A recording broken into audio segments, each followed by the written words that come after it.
Good morning, good afternoon, good evening, and welcome to The Solution. Nothing changes if we change nothing. Depends on who you're listening to. That's why I always say that in the beginning. And we're the New York City Prevention Resource Center, and we're funded by New York State OSS, and we're housed at Children's Aid. That's a mouthful. Hey, Chevar, how are you Hey, today?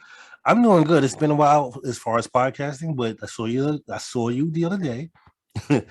But I do miss doing the show. It's something that I think that allows us to speak freely about things that we're passionate about, and within the realm of prevention, but also tying those two things in our own passions and prevention together. So I miss it. Like I really miss it. I feel great today, man. The sun is out, the weather is nice. I'm happy. Like my allergies out, my face isn't on fire from allergies. You're definitely in a different head than you were in the last few days, even though nobody would know it, but I know you well enough. We just completed 3 full days of a 5-day training we're facilitating. So we're kind of blown out, but yeah, I felt good today too. I feel like the energy has shifted a little Yeah, bit. yeah. I'm like, when is the allergy season going to be over? But that's a whole other thing. Like, I know. it really bummed me out. It really messed with me mentally, physically, and emotionally. But I pushed through it, and like you said, we did the heavy part of the SAP training the first 2 days. And the third day, I think it was great. The energy was great. People, we mentioned, Ronnie, rather, you mentioned the podcast. We have people who want to be in the podcast. I saw the email. I didn't respond to it yet, but people want to be on the show, like just based off our energy. And I think it's a testament to who we are and how, people believe in us and seeing like, you guys can make this work fun. That's what they're saying. And it's nice to know that people are interested in it and hear it or see it because I was just in a meeting and I told you that some of the people knew people who knew me and said something about, oh, we've seen their podcast. So I was like, cool. But tell your friends because we need more views, we need more Absolutely. listeners. And it's not about us, it's about spreading the message of Hmm. prevention. We Hmm. have people come on here who have such incredible information that literally Hmm. saves lives. And Hmm. we want to get that word out. So please be an ambassador, send it out there. Our podcast is free. It's here for you. Our guests all appear without charging, and they're Hmm. giving literally life-saving information. Absolutely. We had two trainings, like one on Yeah, Narcan and the other one on fentanyl strips. I'm like I learned a lot from both, especially the fentanyl. I think that was the last episode, the chocolate chip effect. I believe that's what that was. that's And right.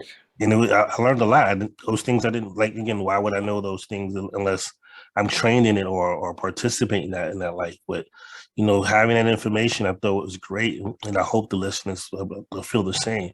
And if you don't, hey, it happens. But we have other episodes. Hopefully, it's something for everybody. Absolutely. I mean, or you could just hear the banter between Ronnie and I at the beginning. It's like we never see each other. But and by the way, I'll say again, sometimes you see me turn to the sides. I'm checking Lucy out, um, because my dog Lucy doesn't always behave. So if you see my camera go off, you'll know why. And for me, like you hear a train and ambulance, I'm between the Metro North and Mount Sinai Hospital, so it's actually had to mute myself a moment ago. But anyway, today I'm excited. I'm excited, like I said, because of the weather. I'm excited for today's guest. It's a longtime friend of ours. Good friend. I think this is their third time on the show. I think you're right. Third time on the show. But y'all hear about you guys will hear about that person later. I do want to talk about like, again the opening up of the world, and to some extent, I think people as a public health advocate, still be careful. And still, and I know masks are optional, but for yourself, be mindful of who you're around. And I could attest to this. Yesterday, I was at a food festival like last night around 7 o'clock. And luckily, I had my mask with me. And I walked through, it was so packed. I said, I can't do this. I put my mask over my head. And I hear other people around me saying the same thing. Like, I can't do this. I can't. Like, people were freaking out. Yeah. Like, you can't do this. Like, people still aren't used to it or ready for it. I know people like myself want to get out and about, but we don't know who. and it's not a judgment of anyone, but again, it's your choice whether you're vaccinated or boosted. It is totally your choice, and it's also our choice to be around, be in spaces where you can't get mad at someone. I don't want to come because of this. That's their choice. Just like you choose not to, that is your choice, and I'm for one. I'm not going to hold it against you, but I do know I have to protect myself, and I do know I didn't stay longer than 10 minutes. I will say that. I did not stay that long. I definitely had to get up and leave. It wasn't. Yeah. Was it very crowded? Oh, shoulder to shoulder, ankle to ankle. Yeah, that's, I mean, for me, I live with somebody with an immune disorder. Plus, I mean, I'm in a high risk group. You Mhm, know, I'm of a certain age. I have mhm. rheumatoid arthritis. I need to protect both of us in my Absolutely. household. And also the numbers here on Long Island, we're up to 10%. Oh wow. Yeah, they're ticking up quickly. And Wow. it's, I was in the supermarket recently in the last day or two, and I was like, hardly anybody's wearing a mask. No wonder our numbers are up. Yeah. Um, Yeah. it's no, I don't love wearing a mask, and I understand if you don't want to, Mhm, and I've accepted it. mhm, When they were mhm, mandated, I was going to open my mouth, got myself in trouble more than mhm, once, but mhm, that's mhm, mhm. me. I open my mouth. But it's not mandated, and either way, I accept what you need to do for you. But Mhm. yeah, I'm going to wear a mask, and who knows? Maybe I'll wear it for the rest of my life. I like not getting colds and flu. Yeah, me too. Outside of the allergies, and I haven't gotten ill. What have you? The one time I did catch this monstrous virus is that when I had to go out, I didn't have to. It was a choice to go out and buy a wrapping paper, and I was in a public space. And again, I had my mask on, but it is what it is. It happened, and I pushed through. I pushed through it. I'm here now, and again, and I think part of the reasons why my fear is because of me being so cautious prior to me catching it before. Like Right. I'm like I don't want this feeling again. I want to be. I don't. But that's a whole other story. And maybe another podcast will have a doctor or a scientist to come on and talk about the connection of a drug use or prevention and COVID and see what that looks like. It's like I'm curious to know is among drug users have COVID, risen. Mm. I'd like to, yeah, I'd like that data too. And I mean, I know the overdose deaths have really skyrocketed during Mm-hmm, these last 2 years. They've continued to just blow up, and it's so sad. And just speaking about death for a second, I mean, I hate to bring us down, but the it's okay. reality, we just passed 1 million people dying of COVID. Um, it's just amazing. And I don't know about you, but I go back in my head a lot to those last days before. It Mm-hmm. was like um, BC, AC. Yes, before COVID. And I remember saying goodbye to you at the office. I'll see you in a couple of weeks. And we had just had all these two Yeah, events with food, yeah, and we were like, yeah. ugh. But here we are. I can't believe it's 2 years later. It's like, Yeah, yes, it is. It kind of like just to grasp it and try to put it in perspective. Like those 2 years were hard, were long, were sometimes feels like one long year. They combine into right. two. It's just a different emotional state for a lot of people, myself included. And Hmm. outside of like the connection to drug use, I want to know the mental health ramifications behind COVID, being locked in the house for an extended period of time. Like all these things are running through my mind. Like again, these are questions that I hope people take these questions for me at least take these questions and thoughts serious when thinking about prevention or support for one another or mental health. What are we doing?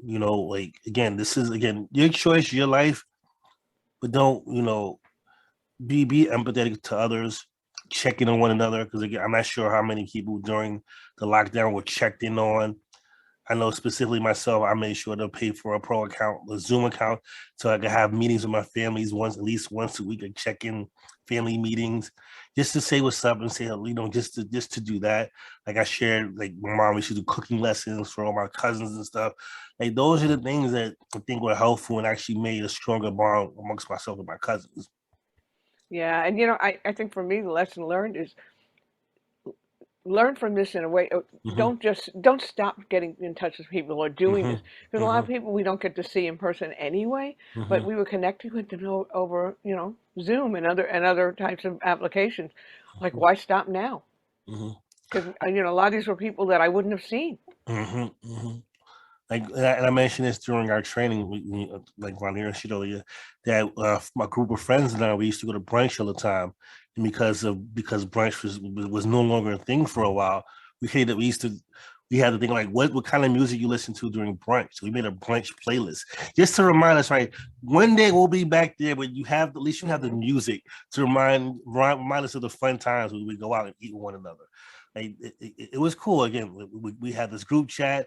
It's on Spotify and on Apple Music. We would add all these songs, just to just to like, and just to have, whether you're on the train, the bus, or if you're eating brunch at home. We actually did a virtual brunch, my friends and I, just to have it, because that was something that we missed. That was something that we did all the time. Like, but to your point, some family members of my friends who have a compromised immune system, and they didn't want to put their families in danger. And we all understood that. Every person understood that, Hmm. and everyone respected it. Like, if you knew you weren't vaccinated, you knew that you weren't coming out with us. And I have friends who knew that, like, that was your choice. And they were, again, and that's, I think, a good thing with having friendships or family members is understanding.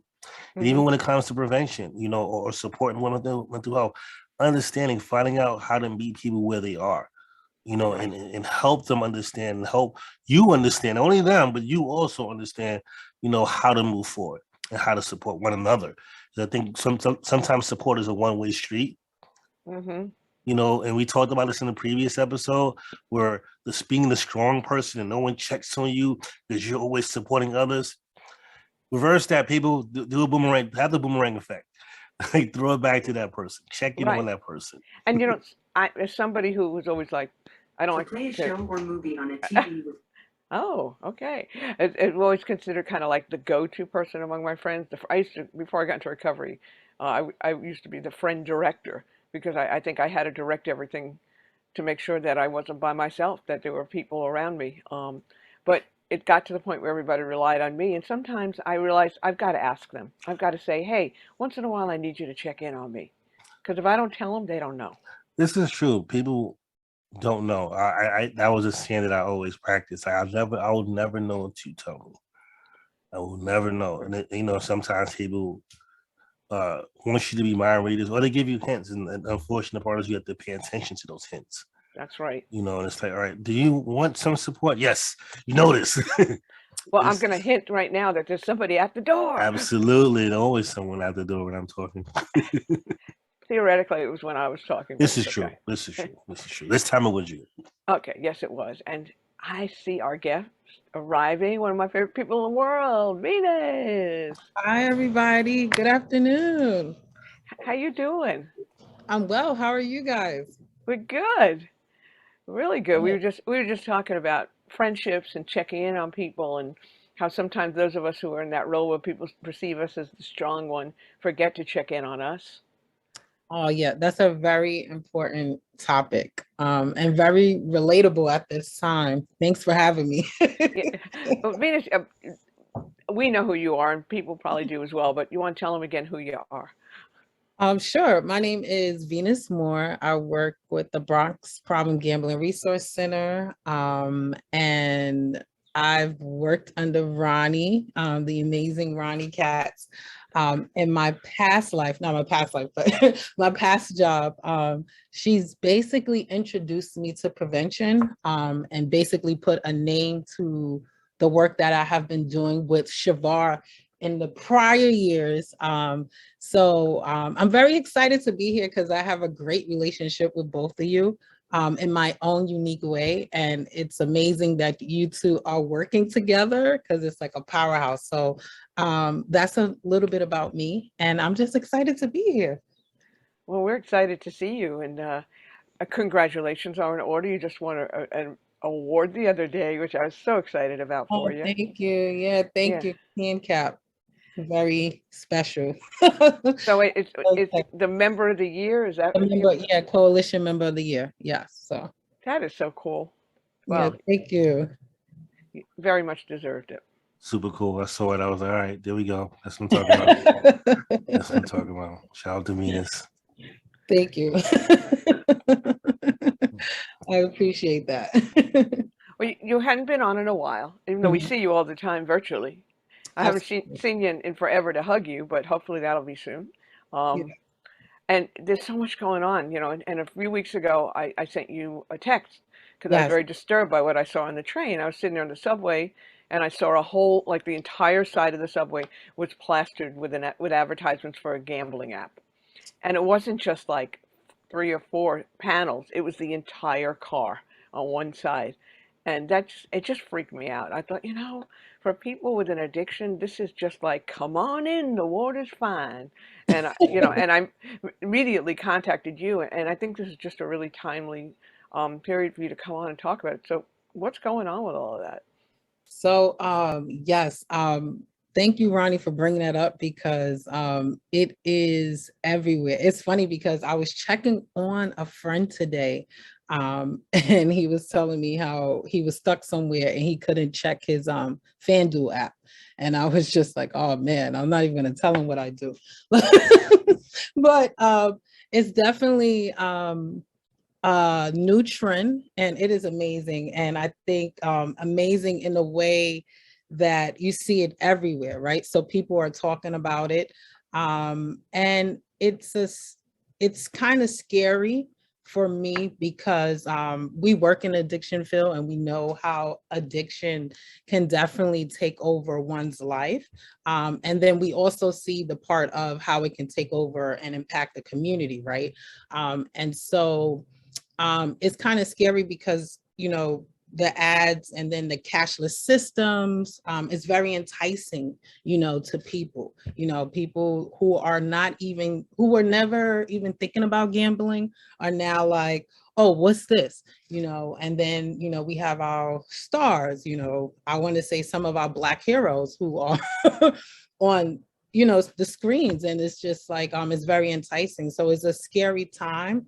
And I'm really I'm grateful to talk about this a lot more so now because I think about people in recovery, and I know, Ronnie, you're a person in long-term recovery and how this affects them, and my heart goes out to them, and that's why we need to still have these conversations and talk about, how can we make a safe space for people that are in recovery for gambling, for gambling activities, so those are one of the conversations that I'm starting in the Bronx. How can we make sure we're not triggering, certain people? For a person that is in long-term recovery, they have to take the train. That can be a hardship for them. Yeah, absolutely. I think that Chevar's trying to speak, but he's muted. Darn it. Oh my God. All right, I'll talk through that. Anyway, Venus, we probably I'm okay, want to take over why this does. Okay, one of the fun things about our podcast is we're doing it from home, so you get ambulances in the background, I love it. dogs. Yeah, it makes it real. New York City, you have to love this. It makes it real. Okay, I think Chevar's coming back. Sorry about that to the No listeners. worries. We're at, part of our life is still at home. Yeah. I have a bunch of questions. Prior to you came on, I didn't think of this, but listening to you talk, one question is, did you notice an uptick of gambling during the COVID years? Mm-hmm. And what does that look like? Does it impact or grow your work? And the other, and this is pretty funny, like how often do you can't tell your friends what you do? Because I'm like, well, it's not that you can't. It's like, wait, well, No. Well, and because I know a lot about drugs now, so I'm like, well, blah blah blah. Like, you're a narc. No, I'm not a narc. It's my job. No, that's funny. So lately I have been reconnecting with old friends. So childhood friends, frat brothers, sorority sisters. And so yes, if it's someone that doesn't know what I'm doing and we're having a conversation about gambling, I tend to leave that omit that part unless they, they're struggling. And then I'll say something. But my friends are my friends, and no judgments here. So No, but absolutely. Absolutely. I don't judge either. I'm like, it's just like, it's not my no, head. yeah. And in the past, it's funny because when I first started in this field, my husband friends, they're all educators. And it's funny because they have like, game parties, and they would say, uh-oh, here comes the girl. We got to put the games away. And so I've learned, it's better to just, be discreet. And, when I'm on my personal time, I'm on my personal time. If somebody needs help, I'm definitely there. But it has definitely been awkward. The joke of the family party is like, you better put that app away, or, something like that. So I've learned to, just listen for research purposes, I love for research purposes. Can you talk about those COVID years and Yes. the uptick, and was it been an uptick, or has it been steady? Absolutely. And in the beginning of COVID, if you can recall, the casinos were closed. So a lot of people that were attending the casinos, they went through this withdrawal period. And so one thing that we did notice was there was an intake in scratch offs. So people were trying other avenues, to fulfill that gambling sensation. Supplement, yes. Exactly. Yeah. And, it's unfortunate. I had an aunt who did the same thing, and it's unfortunate, but, these things happen, No, it's hard, but I know from my own history with addiction, it's any port in a storm. If you can't get what you prefer, you find something else, and it comes out in so many ways. Uh, Absolutely. and yeah, so it's crazy, but it's funny. I was thinking about what you're saying about people knowing. I mean, I try to tell people it's not about abstinence with me. It is for me, but it's not. It doesn't have to be that way for you. Um, yeah. And a lot of times people think that just because you work in a certain field that don't do this in front of them. Yeah, you know what? If you can do it in a way that's not harming your life or anybody else's, more power to you. I can't. Absolutely. Absolutely. And I think, that's the other part of the conversation and consideration that you have to have in this field is understanding that addiction is a disease, and just making space for that, and just being inclusive. And, we need to really start having those conversations because the world is changing, and people need all types of support. But unfortunately, people don't feel comfortable sharing their needs, because there's really not a safe space to share that. It's funny you said that because we were kind of talking about why you just like jumped into our conversation. Oh, wow. Because we were saying that, well, I kind of mentioned that sometimes people leave hints or signs without telling you. And sometimes you have to decipher or pay attention to these little things because it's unfortunately, as humans, we want to be independent, we want to be self-serving, and it's kind of hard, especially you have pride. How am I going to ask this person for help? They might look down on me. And it's like, no, for family, for friends, that's what I'm here for. I'm here to help you. Yeah, absolutely. And I think we used to say this a lot in youth development. You have to listen to what people are not saying. And that's the tips that you're talking about, Chevar. A friend, even with me, I just lost my mom and I'm grieving, right? So I have friends that would check on me and just say, hey, are you eating? Did you drink water today? How are you feeling? Like Mother's Day was horrible for me, but I had 4 friends that I could text and say, hey, I don't feel like talking.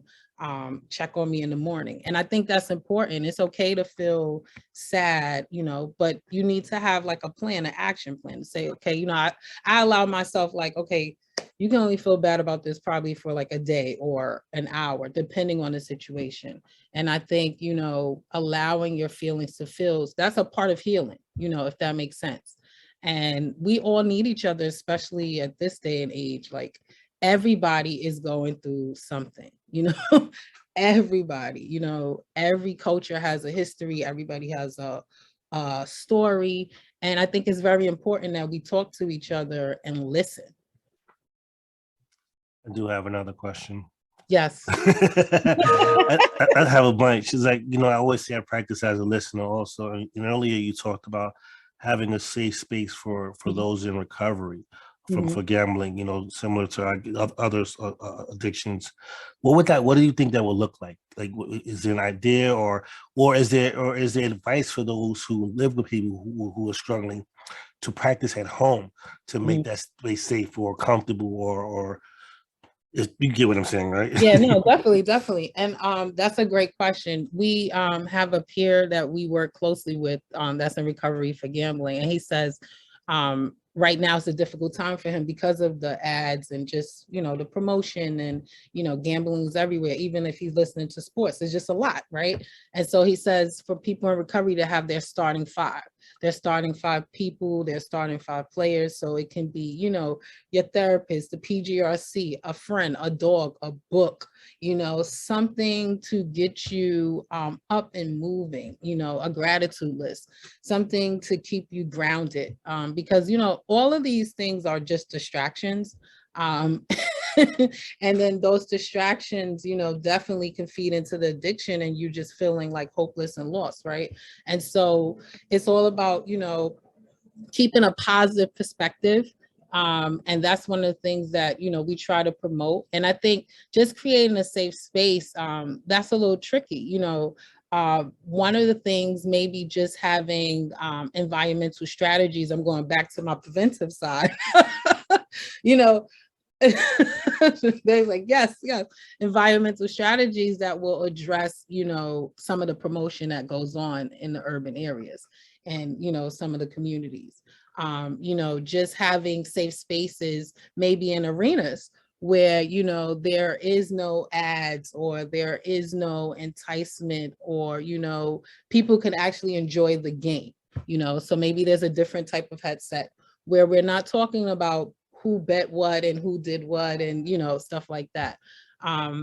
So those are some of my ideas. Of course, it would take the efforts of the community, that's just my wish list.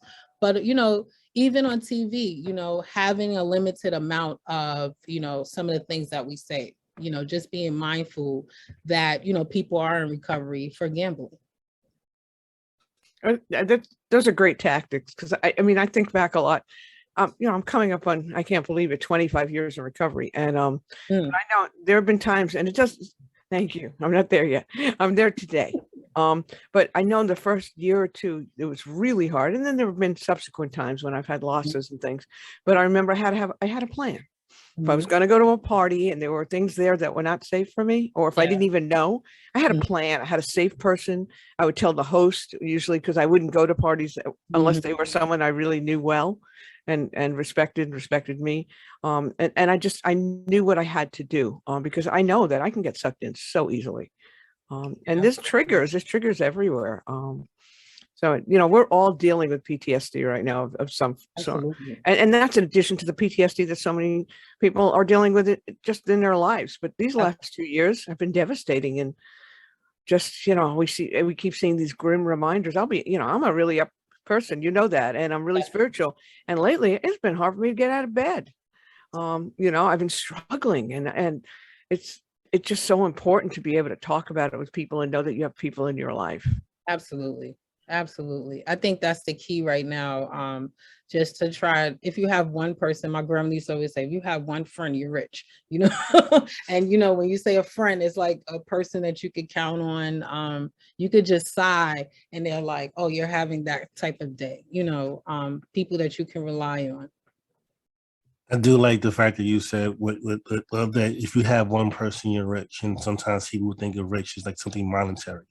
The richness can be in your support. The richness can be in the fact that you have food on the table.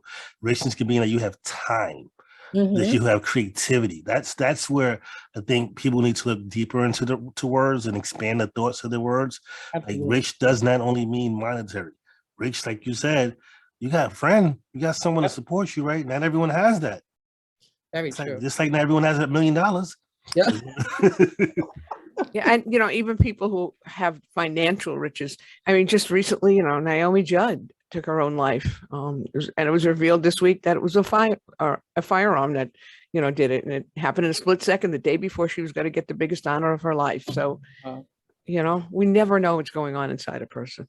Absolutely. I'm Absolutely. glad you mentioned that, Ronnie. Like, again, the having all the money in the world doesn't make you happy. Having all the friends in the world doesn't make you happy. You have to find that within yourself, and like you said, having your starting five. And I think we named the podcast having that starting Podcast, five. yes. Yeah, You having guys that. talk about, the solutions. Very important. This is very important to the culture. You guys are bridging gaps. So, I'm a fan. Yes. The love that. solution is my starting five. Yes. Well, and we're going to probably call the episode that, because we pull out from the Yes, the discussion yes. what we're going to do. So, Nice. yeah, but we were talking about that earlier, how, people, somebody told someone today that, oh yeah, or told me actually in a meeting, oh yeah, so-and-so knows you and they listen to your podcast. So now we can get more than 37 people. But so what's going on with your program and the work? And I mean, what's on the horizon?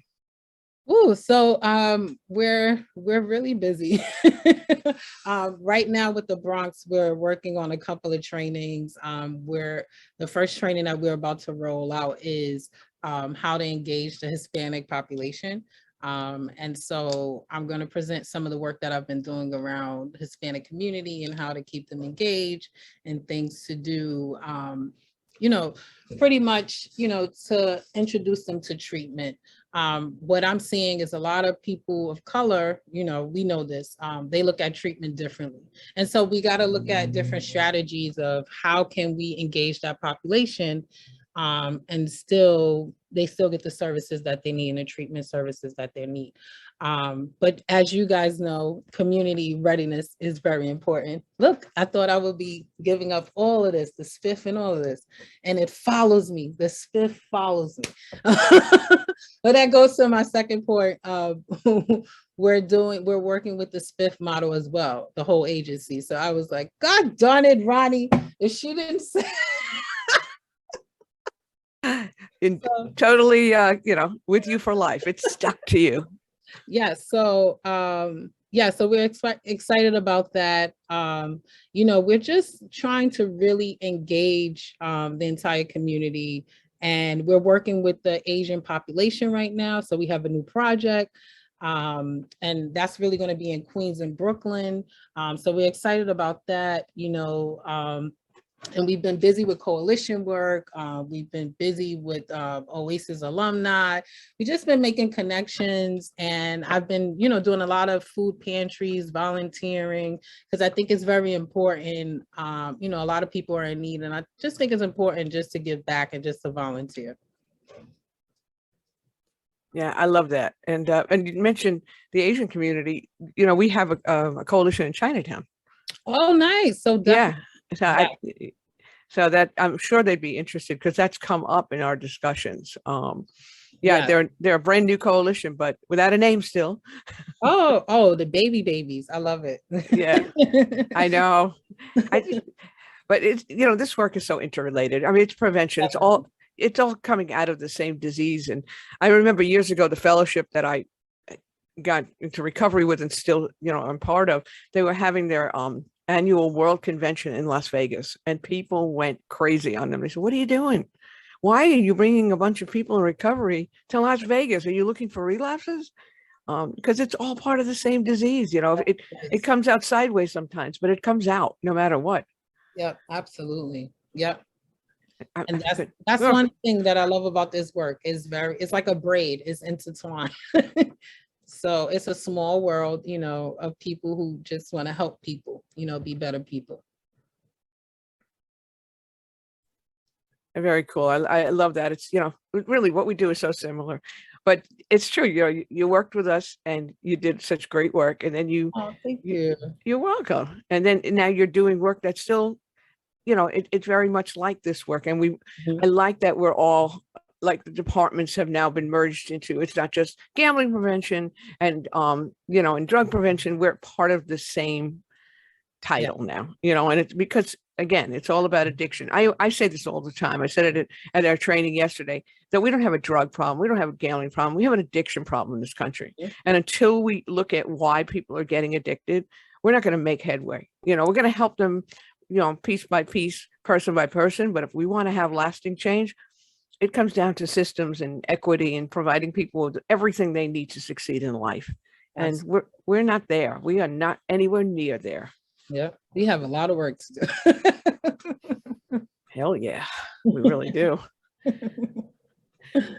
So what's going on with you? Just, what else would you like to talk about today? The stuff that's near and dear to you, because if somebody, I should ask you this too, if somebody needs help with a gambling problem, what do they do? How do they get in touch with you guys?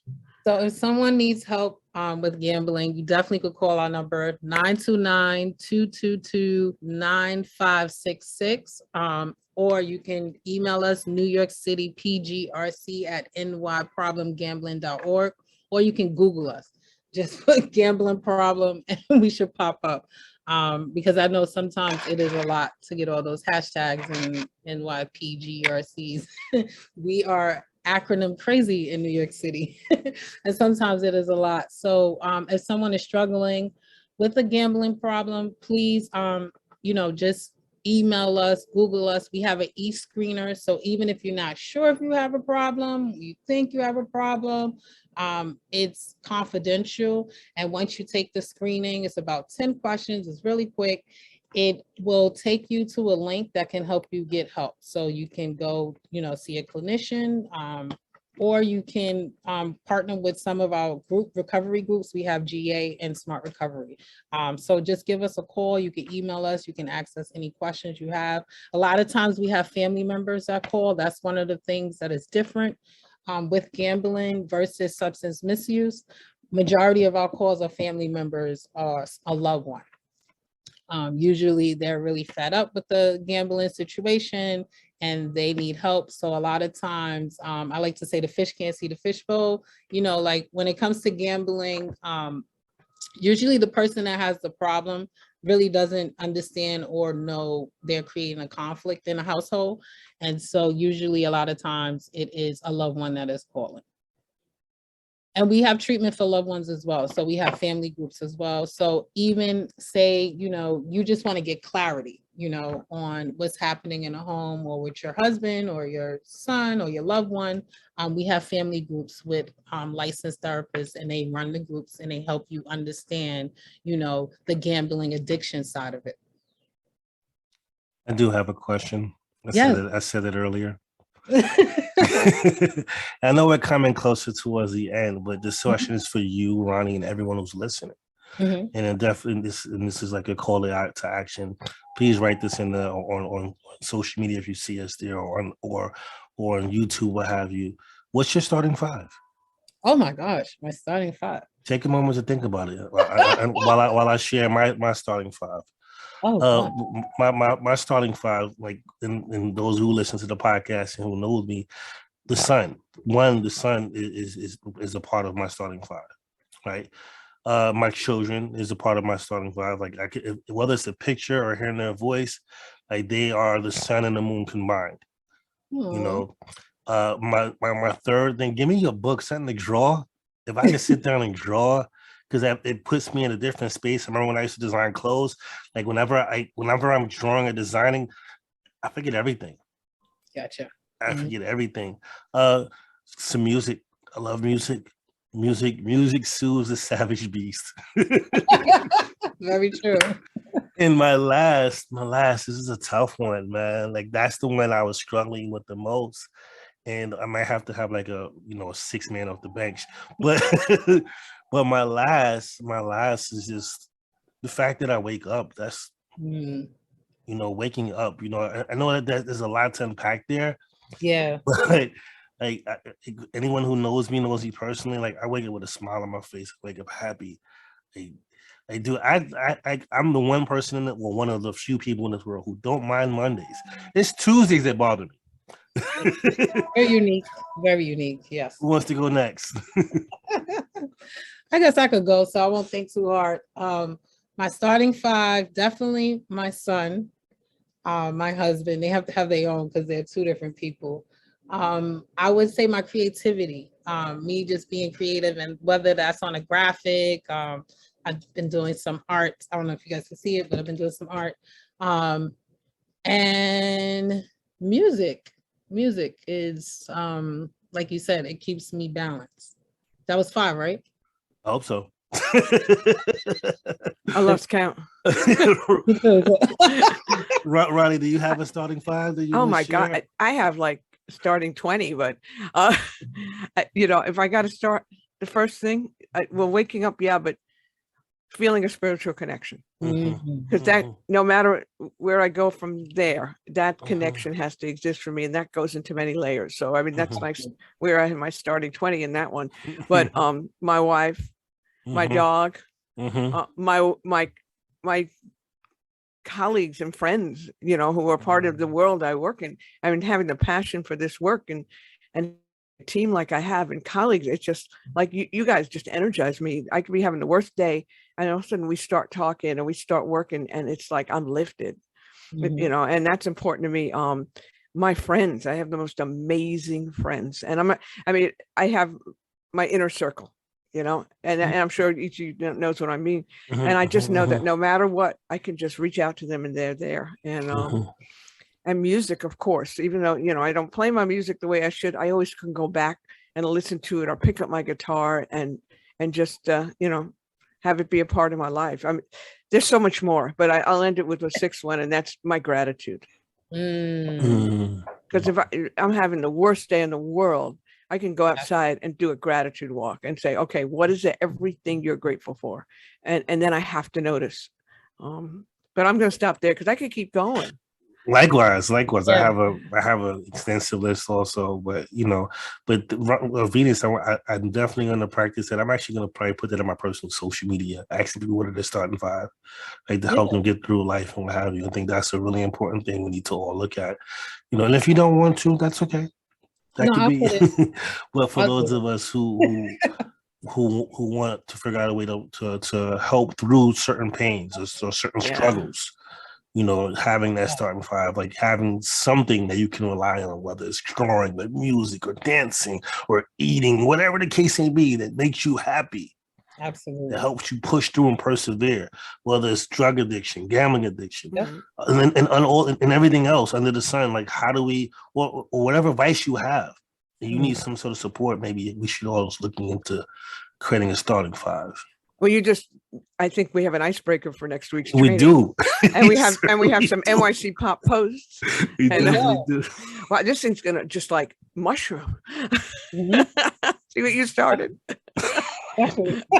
No, well, I should probably, show Venus our newest toy on Zoom too, if it appears that would. Let's see. Let me see if I can participate in that one too. Okay, we're gonna try to participate in this. Let's see if I can do this. Hold on. Okay, we'll see if this works. We got a little crazy. There we are. Okay. We have avatars. And yesterday, it's the same person. Let me change it. My twin. Sometimes I feel like we, twin souls. and it's my favorite color. Yeah, we got into this yesterday in a training and we drove everybody crazy. But a good day. Want to go for a walk? Like that. God. I'll go back to myself. But I guess the lesson here is that no matter what's going on in our lives, if we can find something to enjoy, even if it's a moment of joy, a moment of laughter, it just makes it a little bit easier that day. Absolutely. Yes. And I've heard good things about the training. Debbie Wolf, who is my BFF. Oh my gosh. I love that girl. That woman. She's amazing. And she's like, oh, all your peoples are at the training. I love them. Oh, nice. Yeah. I'm telling you, getting a lot of props here today. Listen, all it does is add to the sun for me. That's all it does. Exactly. Yes. Well deserved. Well, happy Friday the 13th. Oh, I didn't even. We're spreading positive energy. Who says it has to be negative or bad energy? It's Friday the 13th, which is loving energy. Yes. So we're going to turn it all around. Yes. But we're so glad you could come today. It's been too long. Oh, I love you guys, and I Love you too. appreciate you all, and I love being in the circles. I think that's the best thing, like, to see, your colleagues, your mentors, your friends in the same circles. It's like, yeah, we're doing the same work. We got this. Yeah. So Exactly. It gives us hope. And, it's like it's a family now. And that's how I see it. absolutely. You're my people. That's right. That's right, cuz. That's right. Okay.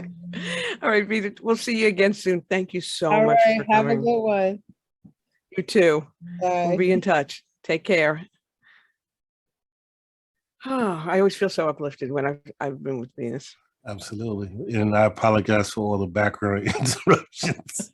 It's like, whoa, my God, of course. But anyway, it was good. I really liked the starting five aspect, the starting five idea. And that will be the name of this episode, or what should we call it? What's your starting five? Well, the starting five. We'll figure it out. We'll We'll keep people. Well, they'll know it by the time they listen, but We'll I like them them guessing. But thank you, Ronnie. This was amazing. This was good. I love having these types of conversations. I love meeting with people who are like-minded. And then, even if you aren't like-minded, I still like having conversations with people because I get to know who you are. We get to know who each other is. We can, find a common ground or a common ground to disagree on. There you go. We can agree to disagree. All right. Well, listen, I'll see. It's not like I want to see. I'll see you later on today. I'll see you next week, and we're actually seeing each other in person again. So this is kind of cool. But we're the solution. Nothing changes if we change nothing. Have a good day. Have a good weekend, and keep the energy flowing. And don't forget about your starting five. May you be on someone's starting five list.